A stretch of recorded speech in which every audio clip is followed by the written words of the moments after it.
All right, guys, the day's over. I'm having me some Fig Newtons from Aldi, the cheap brand. But I just wanted to preface this video. All I'm doing is showing the port work for the Makita 7900. And then I got package in the mail. It's from Court out in Texas.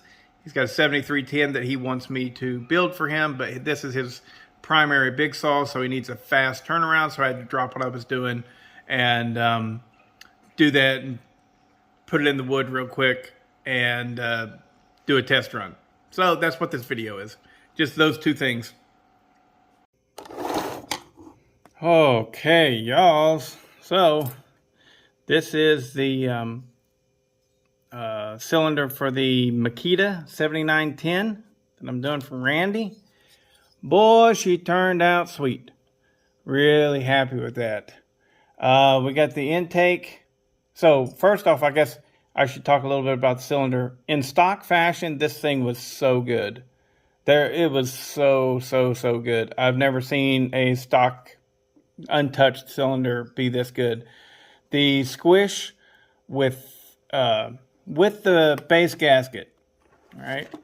With the base gasket, here we are. The squish was 25 thousandths. Without, it was at 16 thousandths.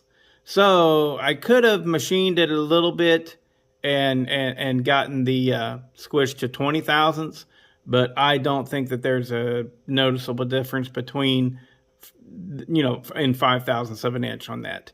And so I didn't do it. I wasn't going to risk it and go drop below 20 thousandths. Over here, the intake opened at 77.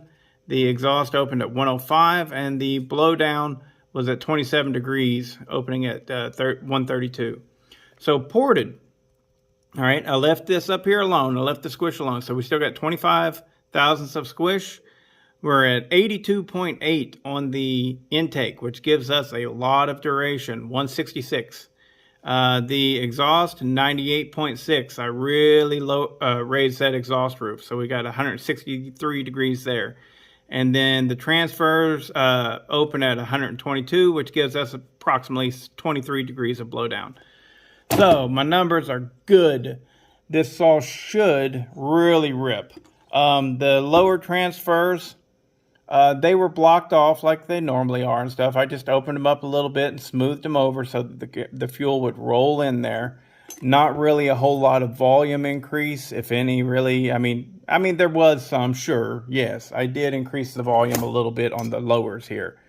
This part right here, I cut that out. It did end about right there. So I had to cut this back and smooth it all over. Got it nice, real nice. It's going to flow right in there,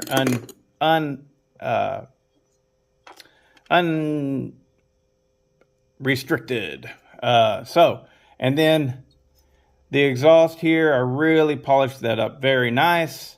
Let's see what we got here with the flashlight. Ooh, wah, wah, wah. It has a funky exhaust, I'm like, yeah, boy, that little light trick really, it really shows stuff off. It had a really funky exhaust. And see that lip up top? A lot of saws have that lip. Well, I couldn't cut that all the way out because then my exhaust roof would be too high. On the bottom there, though, I was able to cut that out. The piston skirt is pretty good and long on this, so there's no free porting.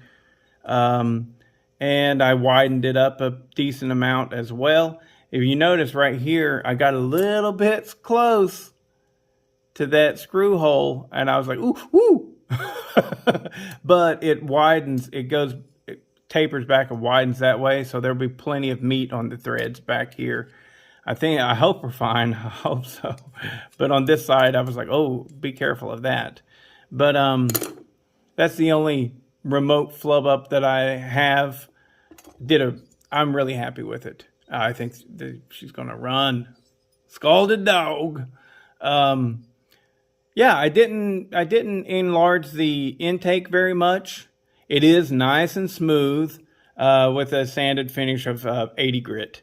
And it should flow really nice. Really, really, really nice. We'll see.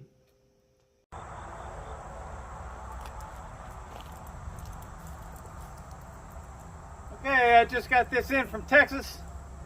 This is a Echo 7310 from Court, and he sent it to me and wants me to port and polish it and do a muffler mod for him. So we're going to do a test cut right here. I've already warmed it up.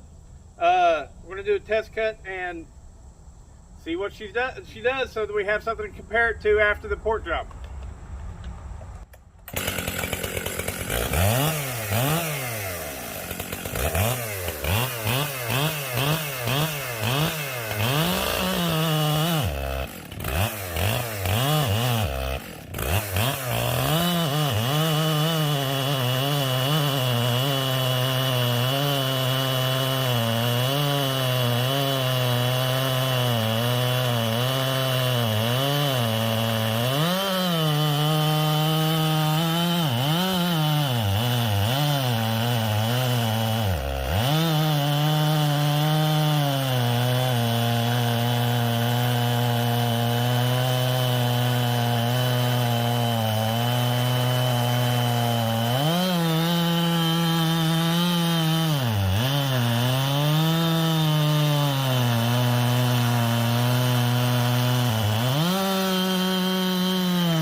Leaning on it is not much of an option. It doesn't want you to lean on it at all.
Like that big oak.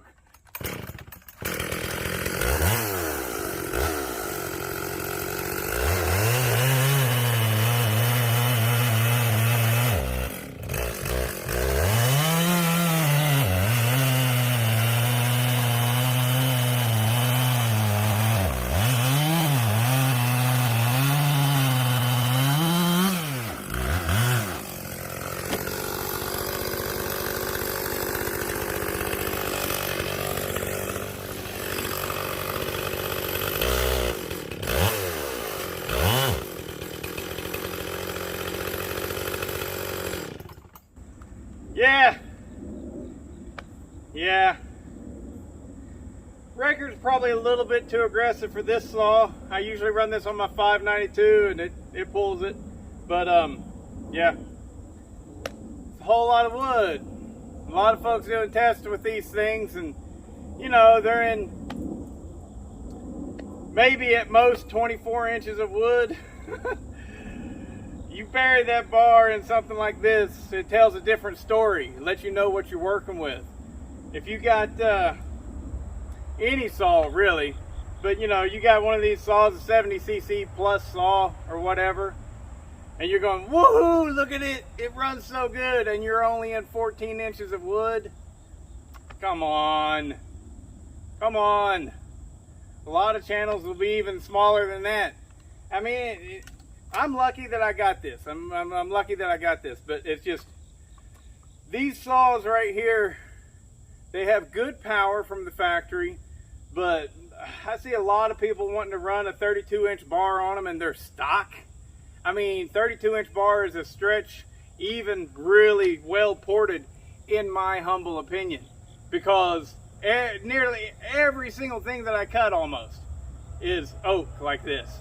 And you know, you might be able to get away with it if you keep the rakers really high and baby it through the cut and stuff, and if you're only cutting pine or poplar or big old cottonwood, stuff like that, you put it in a chunk of wood like that.